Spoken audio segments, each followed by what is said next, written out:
Indore collector कार्यालय में प्रत्येक सोमवार को होने वाली टीएल बैठक में इंदौर कलेक्टर आशीष सिंह की उपस्थिति में विभिन्न मुद्दों पर चर्चा की। वह सिंह ने सभी अधिकारियों को निर्देश भी दिए, जो भी अंतर विभागीय के होते हैं उन सभी पर चर्चा की गई। खासतौर पर एक जो मंडी शिफ्ट करने का हमारा प्लान चल रहा है छावनी मंडी का, तो उसमें हमारा प्लान चल रहा है छावनी मंडी का, तो उसमें जिस तरीके का प्लान लेकर चल रहे हैं उसमें सहायता ली जाए। उनके निराकरण के लिए विशेष अभियान चलाने के निर्देश प्रदान किए गए।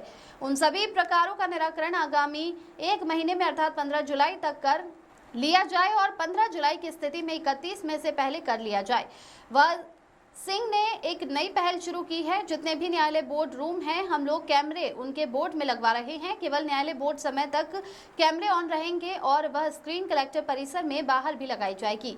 ये प्रक्रिया हमारी शुक्रवार से लागू हो जाएगी। किसी भी समस्या का निराकरण तभी माना जाएगा जब उसका अमल कर दिया हो या कब्ज आदि दिया गया हो, तभी उसको अमल में निर्देश प्रदान किए गए हैं। वह हमारे ज़िले में काफ़ी पेंटिंग है जो उसमें मल्हारगंज में, बिसौली में और कुछ अन्य तहसीलों में की गई है। नीलामी की करनी है, अभी कुछ तहसीलों में करवाया नहीं हुई है। कोई पेमेंट पेंडिंग रहता है तो इस संबंध में हम लोग एक फ़ोन नंबर देंगे, उसकी राशि को संबंधित रेवेन्यू अधिकारी काम करेंगे। उनको पुरस्कार भी रेवेन्यू ऑफिसर्स को दिया जाएगा। Bureau report.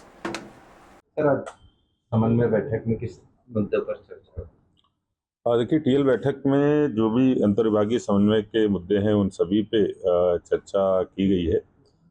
खास तौर पर एक जो मंडी शिफ्ट करने का हमारा प्लान चल रहा है छावनी मंडी का, तो उसमें जो पिछली एपीसी की बैठक हुई थी उसमें जो चर्चा हुई थी कि आईडीए जो भी जिस तरीके का प्लान लेके चल रहा है उसमें जो मंडी बोर्ड है उसकी भी सहायता ली जाए। तो मंडी बोर्ड की सहायता से इस प्लान को बहुत जल्दी एक्सपेडाइट कराना है, इस संबंध में निर्देश प्रदान किए गए हैं।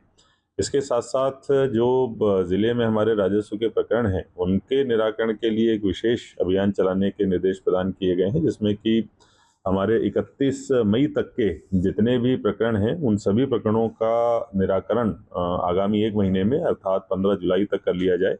और 15 जुलाई की स्थिति में 31 मई से पहले का अगर कोई भी प्रकरण पेंडिंग रहता है तो इस संबंध में हम लोग एक फ़ोन नंबर देंगे और उस पर अगर कोई आवेदक हमको सूचना प्रदान करता है तो उसको 5,000 रुपये पुरस्कार की राशि भी दी जाएगी और उसको राशि को जो संबंधित रेवेन्यू अधिकारी उनसे वसूल भी किया जाएगा।